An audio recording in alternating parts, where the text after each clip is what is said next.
Alright, I just finished up the 45 redo. Just figured out I don't have the powder through expander die, but I did set up my powder drop for about 6.5 grains of bullseye for 45 ACP, 185 grain bullet. It shoots pretty good. I usually load all my 45 on this. It's getting old, so I decided to rehab these free frames and a couple of carriers I got cheap, actually for free, and just accumulated pots over the years. So seems to be working pretty good.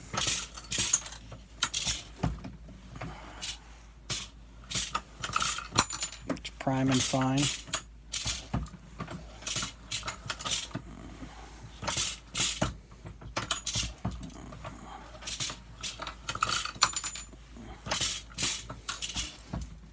I got it all set up and ready to go once I get the powder measure.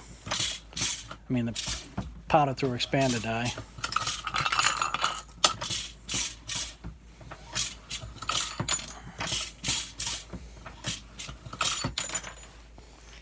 I have no idea how old this press is, but just primed all those cases up. I'll finish them off on the single stage. Seat's fine, just below flush. The case flare is pretty good. Set up on that.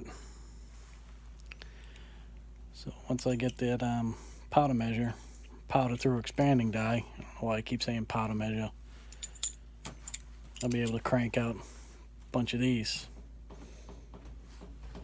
These are all the free bullets I got from Hornady from buying all their presses and dies. I got about 800 of them.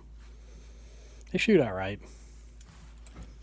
I prefer to shoot cast when I'm trying to actually hit the 10 ring, like a semi-wad cutter at about 750, 800 feet per second maybe. These are going to be cooking right at 1,000 feet per second or so, maybe a little less, 970 maybe. I won't bother chromium. I was shooting these with 4.5 grains of clays, and they were doing pretty good. They were almost 900 feet per second, I think, if I remember right. But anyway, I'm not looking for huge velocity. The 185 grainers, 950 to 1,000 feet per second, they'll do the job.